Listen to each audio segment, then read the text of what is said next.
antal alimul hakim. Amin. Rabbi shrah li sadri wa yassir li amri wahlul 'uqdatam min lisani yafqahu qawli wa saddid lisani bi jahi nabi wa ali. Allahumma salli ala nuril anwar wa sirril asrar wa tiryakil akhyar wa miftahi babil yasar sayyidina Muhammadin al-Mukhtar wa alihi al-athhar wa ashabihi al-akhyar adada ni'amillahi wa ifdali. Amma ba'du. Qala al-musannif rahimahullahu ta'ala wa nafa'ana bihi wa bi ulumihi fid dharain amin. Al-haditsu tsalis asyar, hadis yang ke-13. Hadis yang berapa? 13. Hadis yang ke-13 dari kitab Arba'in Nawawi. An Abi Hamzah, dari Abu Hamzah, Anas bin Malikin, Anas bin Malik radhiyallahu ta'ala anhu. Semoga Allah subhanahu wa ta'ala meridhoinya. Khadimi Rasulullah sallallahu alaihi wasallam, pelayan Nabi sallallahu alaihi wasallam. Jadi Rasul sallallahu alaihi wasallam, banyak Nabi Muhammad mempunyai pelayan atau pembantu. Cuman di antara pembantu Nabi Muhammad sallallahu alaihi wasallam yang terkenal yaitu sahabat Anas bin Malik. Di antara yang khidmah sama Nabi, pembantu Nabi yang terkenal di antaranya sahabat Anas bin Malik. Itu sahabat Anas bin Malik khidmah sama Nabi Muhammad sallallahu alaihi wasallam 10 tahun. Dan beliau mulai khidmah sama Nabi Muhammad umur 10 tahun. Jadi ketika Nabi meninggal, umur sahabat Anas bin Malik kira-kira berapa? 20 tahun.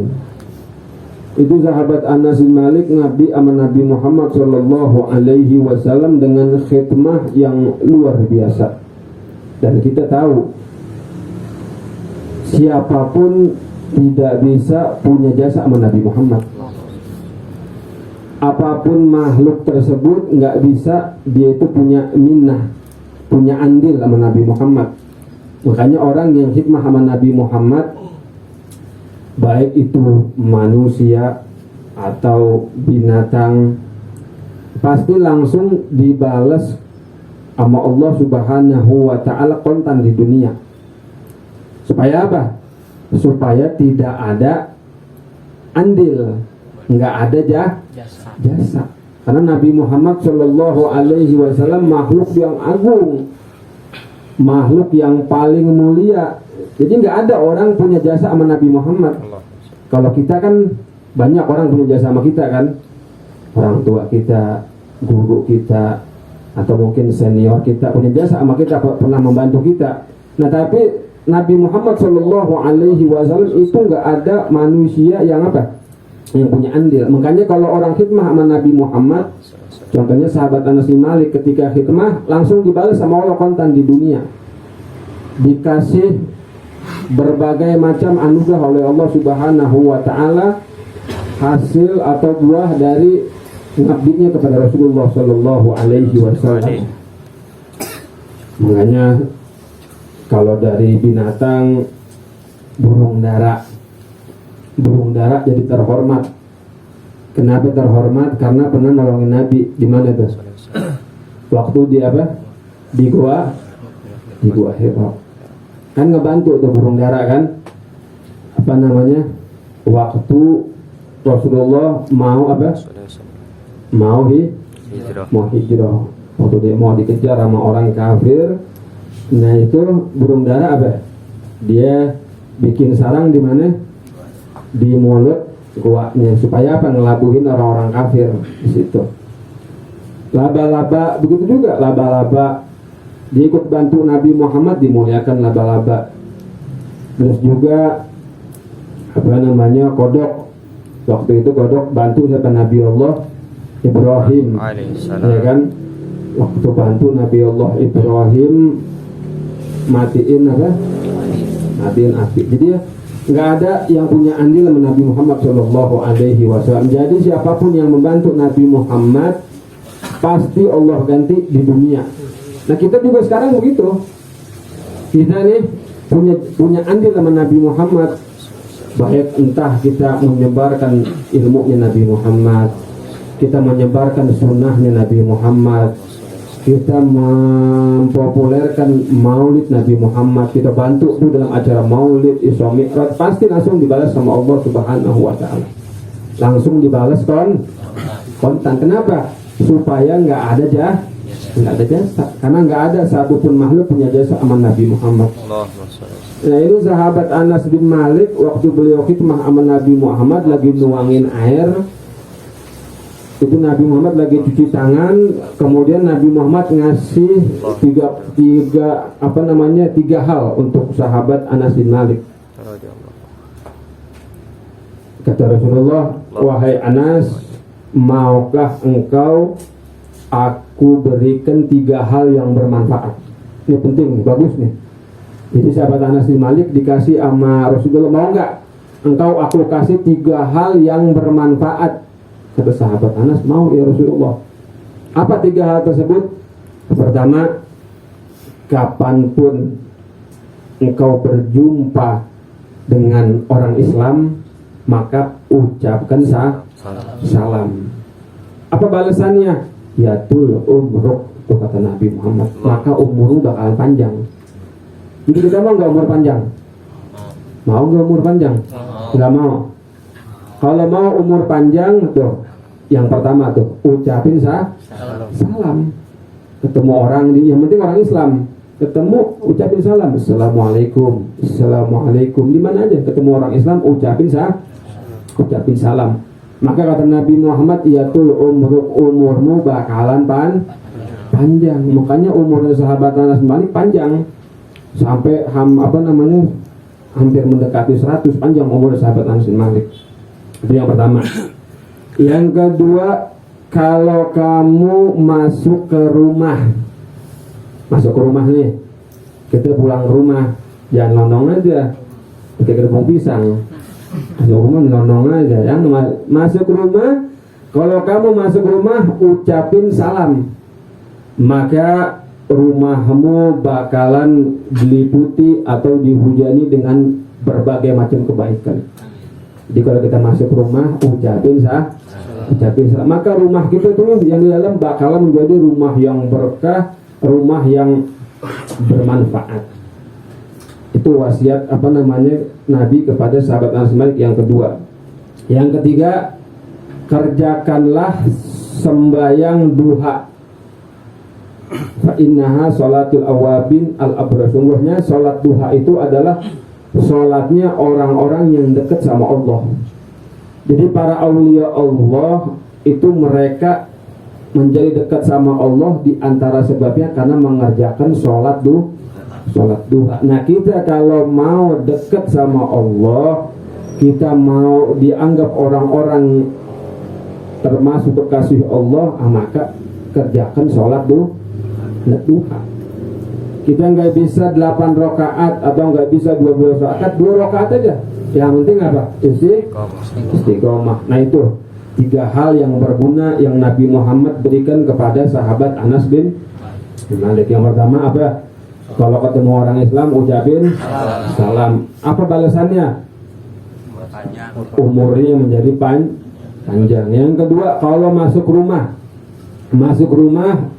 ucapin salam. Maka apa faedahnya, ganjarannya? Maka rumah kita itu bakalan rumah yang dipenuhi dengan keberkahan. Yang ketiga, kerjakan sholat duha. Kerjakan sholat duha 2 rakaat. Atau kalau bisa nambah 4 rakaat, bisa nambah lagi 6 rakaat, sampai 8 rakaat, sampai 12 rakaat. Nah di samping itu orang yang sholat duha nggak bakalan nggak bakalan miskin. Orang kalau sholat duha nggak bakalan miskin, karena disebutkan la yajtami'ul faqru ma'ad duha. nggak bakalan tuh berkumpul kemiskinan sama orang yang istiqomah sholat duha. Jadi kalau sholat duha istiqomah nggak bakalan dia susah, nggak bakalan rezekinya seret. Pasti Allah mudahkan segala urusannya. Nah itu 3 hal yang Rasulullah berikan kepada sahabat Anas bin Malik.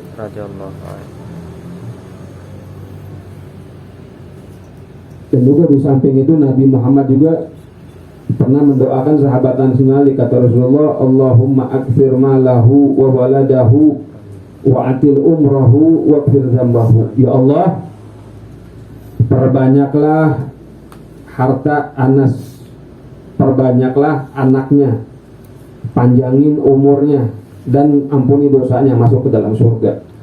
Itu kata sahabat Anas bin Malik setelah didoakan sama Nabi Muhammad, aku punya harta nggak habis-habis.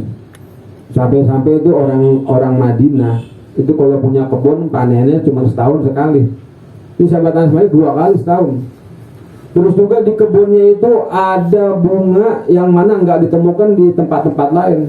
Bunga yang wangi, yang luar biasa. Keberkahan doa dari Nabi. Terus juga Allah perbanyak hartanya. Yang kedua, Allah perbanyak anaknya. Sampai-sampai cucunya aja itu banyak banget, cucunya sahabat Anas bin Malik. Terus yang ketiga, Allah panjangkan umurnya. Sampai-sampai sahabat Anas bin Malik itu bosan hidup. Tahu nggak bosan hidup? Udah kepanjangan umurnya. Jadi udah sahabat kebanyakan meninggal. Itu tinggal sahabat Anas bin Malik kan belum meninggal nih. Apa bosan hidup? Karena udah kepanjangan umurnya.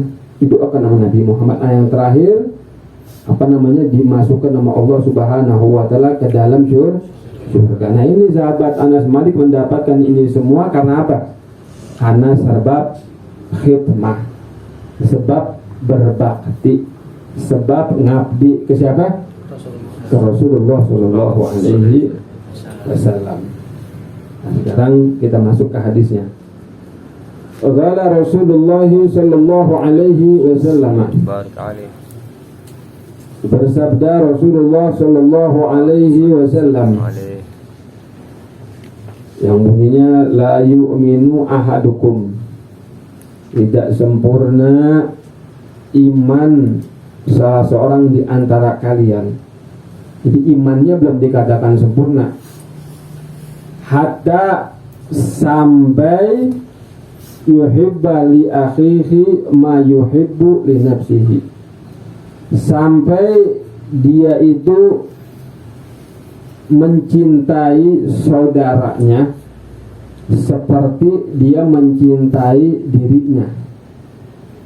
Jadi iman yang sempurna bagi orang mukmin itu kalau dia senang sama saudaranya sebagaimana dia senang sama dirinya. Kita senang gak diomongin orang? Senang gak? Enggak senang kan? Nah sama, kita juga jangan ngomongin saudara kita. Kita senang gak dikasih duit? Senang nggak? Nggak senang kasih duit. Kalau senang maka kasih duit juga saudara. Jadi begitu patokannya. Jadi apa yang menurut kita enak berikan juga kepada saudara kita. Nah itu menunjukkan iman yang sempurna. Jadi kalau kita udah bisa mengamalkan, kita berikan kepada saudara kita apa yang enak, nah, maka itu menunjukkan iman yang sempurna.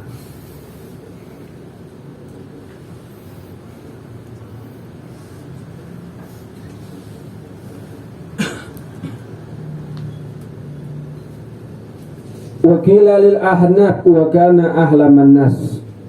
Itu Ahnaf, ada salah seorang namanya Ahnaf. Itu ditanya, itu Ahnaf ini terkenal orang yang paling bijaksana, orang yang paling pintar, paling bijaksana. Ditanya, mimma ta'allamtal hilma, dari mana kamu ini mempelajari sifat kebijaksanaan? Jadi bijaksana, orang pintar aja nggak cukup, orang cerdas itu nggak cukup. Makanya cerdas itu harus dibarengi dengan apa? Dengan bijaksana. Orang kalau pintar doang nggak bijaksana, kurang sempurna. Nabi ini tanya, apa yang membuat engkau bijaksana? Qala min nafsi, aku belajar dari mana? Dari diriku sendiri. Lah kok bisa belajar bijaksana dari diri sendiri?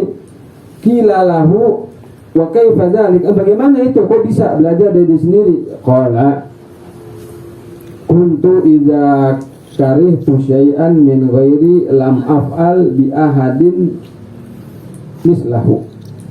Nah, aku ini apabila enggak senang dengan sesuatu yang datang dari temanku, dari orang lain, maka aku tidak kerjakan kepada teman-temanku. Jadi apa aja yang kita enggak enak, jangan kita berikan kepada orang. Nah, yang menurut kita enak nih, kita enak, maka kita berikan kepada orang. Nah, itu menunjukkan iman yang sempurna. Wallahu a'lam bishawab. Subhanakallahumma wa bihamdika asyhadu an la ilaha illa anta astaghfiruka wa atubu ilaik. Wa sallallahu ala sayyidina Muhammadin wa ala alihi wasallam walhamdulillahi rabbil alamin.